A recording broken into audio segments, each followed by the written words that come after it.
Party ने पहली बार प्रवेश किया है।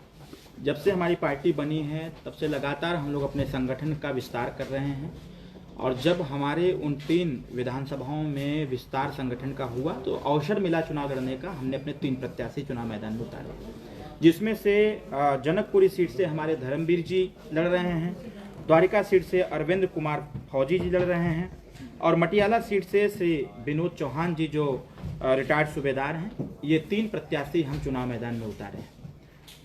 क्या मुद्दे रहने वाले?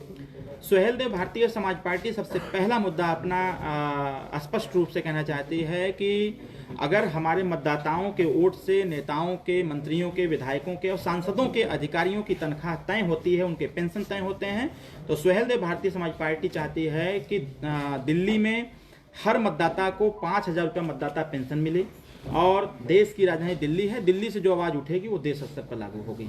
इसके साथ साथ हम शराबबंदी लागू कराना चाहते हैं कि दिल्ली में शराबबंदी हो और महिलाओं को 50% आरक्षण प्राप्त हो समस्त क्षेत्रों में।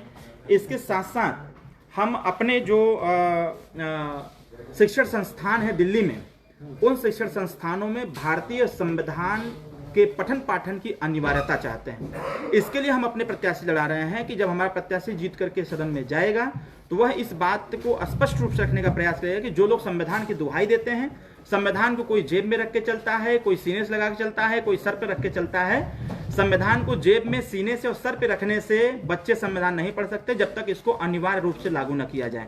अगर प्राथमिक विद्यालय से हर सब्जेक्ट पढ़ना अनिवार्य है तो उसी प्रकार से संविधान एक विषय रख दिया जाए और संविधान को पढ़ना अनिवार्य कर दिया जाए।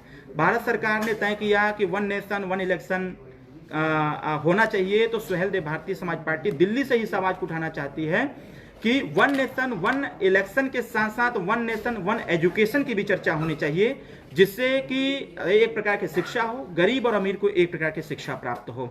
इसके साथ साथ सुहेलदेव भारतीय समाज पार्टी अपने एजेंडे को जो दिल्ली में लेके चल रही है, उस एजेंडे में एक यह भी एजेंडा है कि हम उत्तर प्रदेश में दिल्ली में वृद्धा पेंशन जो है, वृद्धा पेंशन वह हम 2500 रुपया करना चाहते हैं, क्योंकि उत्तर प्रदेश में 1200 हम लोगों ने पहुंचा दिया है। दिल्ली राजधानी है देश की, जब दिल्ली से 2500 रुपया पेंशन मिलेगा तो पूरे देश में लागू होगा।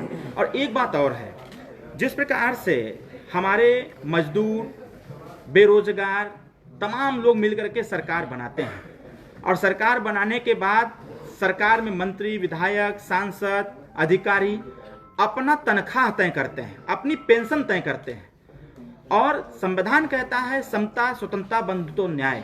अगर जनता के वोट से, गरीबों के वोट से, मजदूरों के वोट से लोगों की तनख्वाह तय होती है, तो हमारा मानना यह है अगर सबकी तनख्वाह बढ़ सकती है तो दिल्ली के मजदूरों की भी मजदूरी 3 गुना होनी चाहिए, जिससे वो अपनी गरीबी दूर कर सके, अपनी व्यवस्थाओं को समुचित तरीके से चलाने की व्यवस्था बने। सर, मेरा एक सवाल है आपसे कि आपकी पार्टी का कोई कैंडिडेट जीत के आता है, क्या किसी को समर्थन देंगे कि इंडिपेंडेंट? नहीं देंगे किसी को समर्थन। जो हमारी बात मानेगा, जो हमारे एजेंडे पर काम करेगा, उस पर विचार किया जाएगा। अरविंद जी, अब की बार दिल्ली में सबसे ज्यादा मुद्दा जो बनता हुआ आ रहा है वो है पोल्यूशन का, दूसरा यमुना का। अगर आपकी पार्टी आती है तो फिर सब तो कैसे जनता को इसका समाधान दिलाएगी? देखिए, यमुना के मुद्दे पर तो जो वर्तमान सरकार चल रही है और जिन्होंने 10 साल तक जनता के बीच में रह करके वादा किया था, अब तो उन्होंने माफी मांग लिया है। अब उनको यह एहसास हो गया है कि यमुना की सफाई हम नहीं कर सकते, पॉल्यूशन कंट्रोल नहीं कर सकते, तो मेरे हिसाब से अब इनको तो क्विट कर देना चाहिए चुनाव से और जनता के बीच में जाना बंद कर देना चाहिए। सुहेलदेव भारतीय समाज पार्टी के जब तीनों प्रत्याशी जीत करके आएंगे तो हम अपने प्रत्याशियों के जो एजेंडे होंगे, प्रत्याशियों के जो कार्य करने की शैली होगी, हम उसी पर आगे बढ़ करके और जिसकी सरकार होगी उसमें पुरजोर तरीके से अपनी बात को रख करके यमुना को साफ कराने का, पॉल्यूशन कंट्रोल कराने की व्यवस्था बनवाएंगे। अगर साफ सफाई को लेकर भी बड़ा मुद्दा देखने को मिल रहा है, तो उसको लेकर के क्या कुछ कहना है? भारत सरकार तो लगी हुई है कि स्वच्छ भारत का निर्माण किया जाए, लेकिन तत्कालिक जो दिल्ली की सरकार है वह नहीं चाह रही है कि दिल्ली सुंदर हो, स्वच्छ हो। तो हमारा मानना यह है कि जो सरकार नहीं कर पा रही है उस सरकार को उखाड़ फेंकना चाहिए।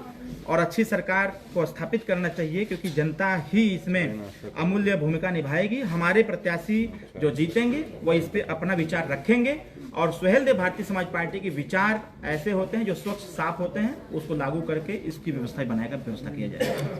ठीक।